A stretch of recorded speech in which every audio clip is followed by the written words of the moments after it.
Assalamualaikum warahmatullahi wabarakatuh.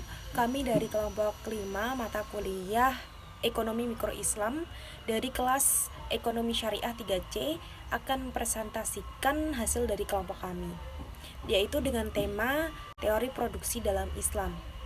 Materi yang pertama akan dijelaskan oleh rekan saya berikut ini. Saya Sheila Fitriani, NIM 12402193108. Di sini saya akan menjelaskan materi yang pertama, yaitu perilaku produsen. Produksi adalah kegiatan manusia untuk menghasilkan barang dan jasa yang kemudian dimanfaatkan oleh konsumen. Pada saat kebutuhan manusia masih sedikit dan sederhana, kegiatan produksi dan konsumsi seringkali dilakukan oleh seseorang individu.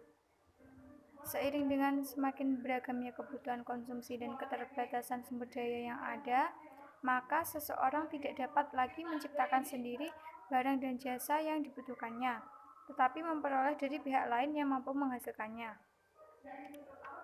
Tujuan utama dari aktivitas produksi yaitu untuk memenuhi kebutuhan konsumsi daripada para konsumen. Motivasi produsen, terdapat berbagai alasan yang mendasari produsen dalam melakukan aktivitas produksi. Yang pertama, alasan utama bagi produsen melakukan faktor produksi yaitu untuk memenuhi kebutuhan, baik itu kebutuhan pribadi maupun kebutuhan konsumen lain.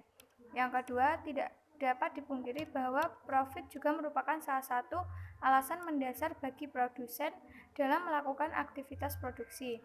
Ketiga, alasan bagi produsen adalah untuk mencapai falah atau kebahagiaan abadi, yang mana hal tersebut dapat dicapai melalui perbuatan yang memperhatikan kemaslahatan atau kebaikan umat.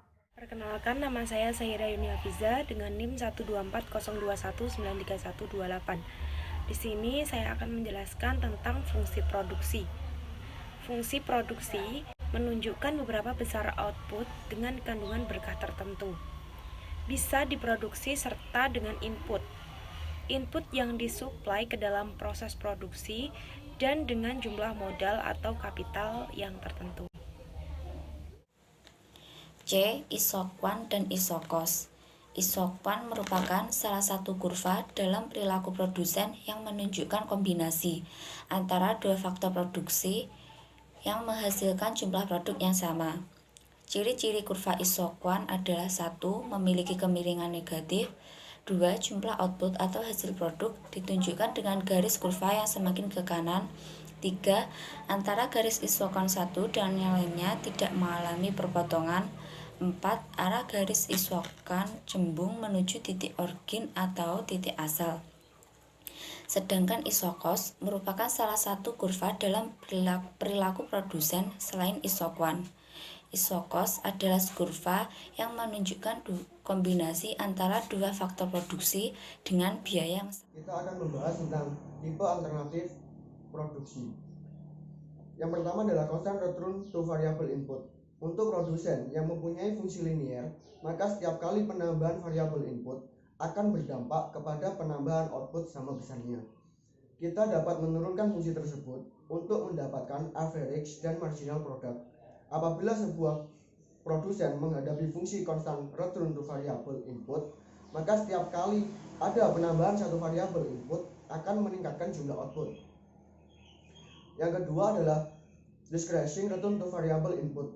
Untuk produsen yang mempunyai fungsi simple kuadrat, maka setiap kali dilakukan penambahan variabel input akan berdampak kepada penurunan jumlah output yang dapat diproduksi. Penambahan input sebelum product function menembus point of diminishing returns memiliki nilai tambah yang berkurang walaupun menambah output tetap positif. Yang terakhir adalah increasing return to variable input.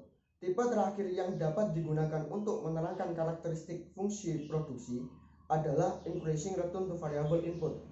Karakteristik fungsi yang ketiga ini adalah setiap penambahan input produksi maka akan berdampak pada peningkatan nilai tambah output yang diproduksi. Maka setiap kali ada penambahan input, marginal product lebih besar bila dibandingkan dengan average product.